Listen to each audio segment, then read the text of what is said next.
किरण कोणती गोष्ट वाचणार आहे? भारी कोण.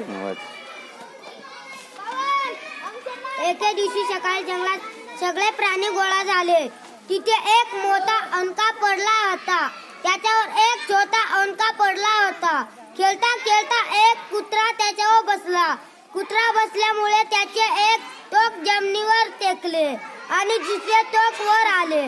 मग काय कुत्रा आनंदाने ओरडला, कोण कोण माझ्या बरोबर खेळणार.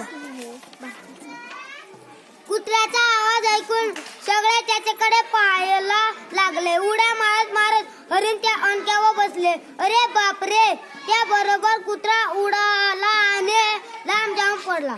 गेंडा कुत्र्या जवळ आले आणि म्हणाला, अरे अरे, तुला लागले नाही ना.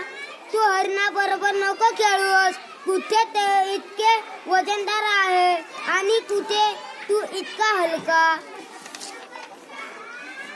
कुत्रा हळूच उठला, अंगावरची धूळ झटकली आणि परत जवळ आला. तेवढ्यात झाडावरून एक माकड खाली आले आणि म्हणाले, ये तू माझ्या बरोबर खेळ.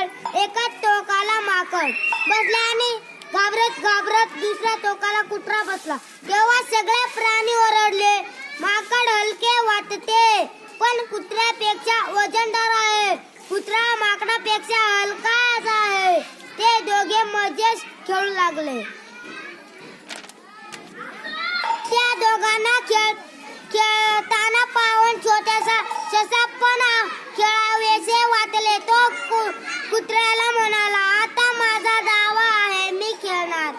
तू एका टोकावर बसला आणि दुसऱ्या टोकाला कुत्रा बसले बरोबर ससा जोरात ओरडला, कारण तो वर लटकला होता.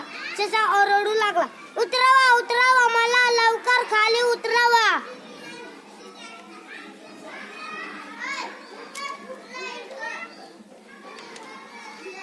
ससाला ओरडताना पाहून हत्तीला त्याची दया आली. तो म्हणाला, घाबरू नको, मी तुला खाली उतरवतो. हत्तीने ससाला सोंडेत पकडले आणि खाली उतरविले. कुत्रा उड्या मारत म्हणाला, आता सांग बरं, मी ससेपेक्षा नक्कीच वजनदार आहे. ससा माझ्यापेक्षा हलका आहे. हत्ती चित्कारला, आता माझा डाव मी बसतो. अणक्यावर कुत्रा हत्तीला बघून घाबरला. तो मनातला मनात म्हणाला, परत तसाच उडायला नको जसे हरिण बसल्यावर उडालो होतो तेव्हा. नशिबाने काही लागले नव्हते, पण आता नक्कीच लागेल. कुत्रा शेपूट हलवून हळूच चुपचाप अणक्यावर खाली उतरला आणि बाजूला जाऊन उभा राहिला. हत्तीने विचारले, आहे का कोणी जे माझ्या बरोबर खेळेल. सगळे प्राणी एकमेकांना पाहून लागले. त्याच्या बरोबर खेळायची कोणीच हिंमत नव्हती.